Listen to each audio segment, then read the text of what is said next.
Hey everyone, my name is Owen, and this is my EECS 203 application video. In this mini lecture, I'll be going over proof by mathematical induction, which I think is somewhat confusing to a lot of students when they first encounter it. So I'll first start by giving a sort of rundown of what mathematical induction is and why you might want to use it for your proofs, and then I will give an interesting example problem, and finally I'll end with some discussion on the differences between strong and weak induction. Okay, so what is a proof by induction anyway? In a nutshell, a proof by induction is used when we want to prove a statement is true for all possible natural numbers.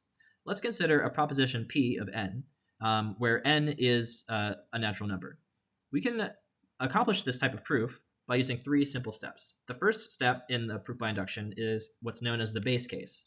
Basically, what we want to do is just show that P is true for the smallest possible value of n, usually 0 or 1, depending on your assumptions. And this tends to be pretty easy because usually 0 or 1 are pretty easy to prove for most mathematical statements.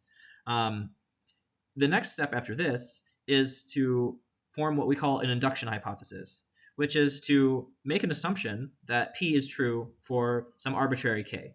And this k can be equal to 0 or 1, or can be greater than 0 or 1.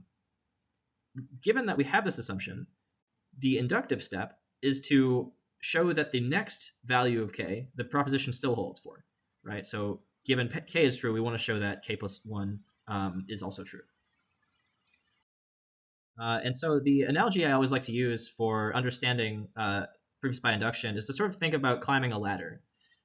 So when we're using an infinitely tall ladder, we'll say, because we're making a proof over all the possible natural numbers, reaching out to a countably infinite number. The analogy that I like to use here is that the base case sort of represents climbing onto the first rung of the ladder, right? So can you get onto the ladder at all, right?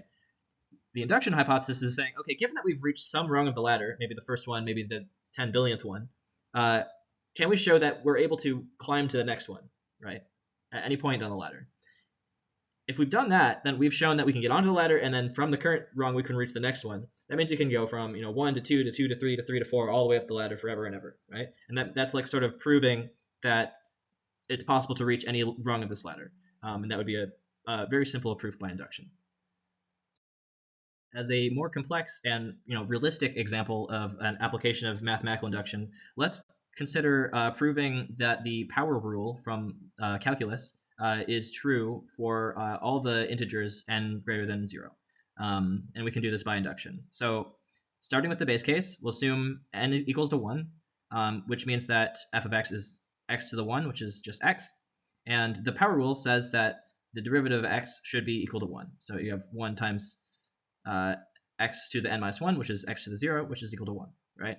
So to prove that this is true, we apply the definition of derivative to x, and going through the algebra, solving this limit, you'll get 1. So that means that we have indeed proven the base case. The next step is to form the induction hypothesis, which is to assume that the proposition holds true at some k, right? So this is the power rule at some k value, right? And then the inductive step is to show that the power rule holds for k plus 1, which is shown here. Now let's note that x to the k plus 1 is just the x times x to the k, right? So we're allowed to use the product rule, which is a different rule than the power rule. So, and this is what the product rule is. So let's apply the product rule to x times x to the k, right? So that looks like taking the derivative of x times x to the k, and then adding x times the derivative of just x to the k. And well, these on the left here, we have the base case, which we looked at earlier, which this is just showing the derivative of x is equal to 1. And on the right here, we have the inductive assumption that we made earlier. So we assumed that this is true. So we can say that this is true here.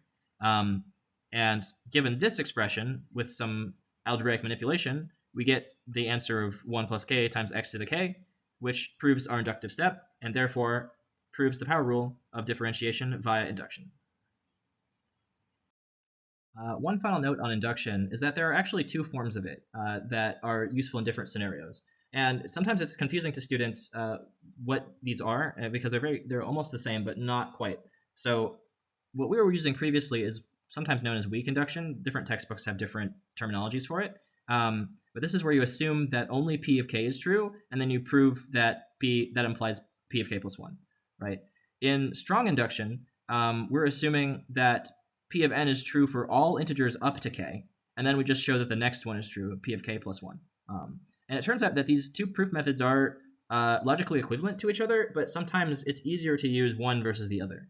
A good example of this is when you have a proof involving a recurrence relation like this one, we have f of n is equal to f of n minus 1 plus f of n minus 2, right? So not only does this function depend on the previous rung of the ladder, but it also depends on the rung below that one, right? And this would be kind of tricky to do with just the weak induction that we've been using previously. But if you make the assumption that it's true for all integers up to k, this becomes a much easier proof, right?